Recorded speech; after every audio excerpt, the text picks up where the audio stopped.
அனைவருக்கும் முதற்கண் வணக்கத்தை தெரிவித்துக் கொள்கிறேன். நம்ம இன்னைக்கு எதை பற்றி பேச வந்திருக்கோம்னா, நம்ம தமிழ்நாட்டோட முதலமைச்சர் மாண்புமிகு ஜோசப் விஜய் அவர்களை ஒவ்வொரு நாளும் தவறான விமர்சனங்களை கொடுத்து வரும் அனைவர்களுக்கும் ஒரு சின்ன உதாரணத்தை சொல்ல வந்திருக்கேன்.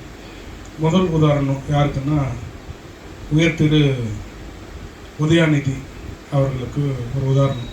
இவர் சொல்லி தான் திருச்சிக்கு போனாராம். குளத்தூரில் போய் சொல்கிறதுக்கு வக்கில்லையா அப்படின்ட்டு ஒரு முதலமைச்சர் மிகவும் இழிவாகவும் கேவலமாகவும் பேசி வருகிறார். ஒரு முதலமைச்சர் தமிழ்நாட்டு மக்களுக்கு எங்கே போய் எந்த நேரத்தில் எப்படி நன்றி சொல்லணும்னு முதலமைச்சருக்கு தெரியும். நீங்கள் சொல்லி அவரெல்லாம் போகலை, புரியுதுங்களா? அவருக்கு தெரியும் எப்போ எங்கே எப்படி போகணுன்றத அவருக்கு தெரியும். மக்களால் தேர்ந்தெடுக்கப்பட்ட துணை முதல்வர் நீங்கள் கிடையாது. உங்களுடைய தந்தையால், உங்களோட அப்பா உங்களுக்கு ஒரு பதவியை கொடுத்தார், துணை முதல்வர். அதுதான் தவிர நீங்கள் மக்களால் ஜெயிச்சு துணை முதல்வர்லாம் ஆகிடல.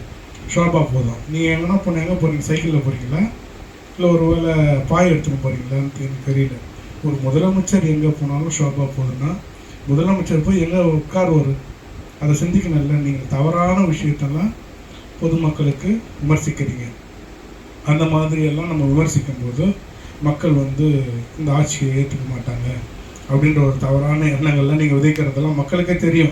ஒவ்வொரு நிமிஷம் என்ன ஒவ்வொரு நாளும் அதிகமாக பேசுகிறாரு, உதயாநிதி என்ன எப்படி பேசுகிறாரு அப்படின்ற மாதிரிலாம் நிறைய விஷயங்கள் மக்கள் மத்தியில் ஓடிட்டுருக்குது.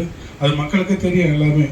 ஏன்னா நீங்கள் மக்களுக்கு எப்படி நல்லது செய்யணும்னு நினைக்கிறதுக்கு தான் நீங்கள் இருக்கீங்க. அதை விட்டுட்டு இந்த ஆட்சியை எப்போ கவுத்துடலாம், நம்ம கூட்டணி கொடுத்தவங்களை எப்போ எடுத்துடலாம் அப்படின்ற ஒரு எண்ணத்தோடு தான் நீங்கள் 24 மணி நேரம் இருக்கிறீங்கன்னு மட்டும் தெரியுது.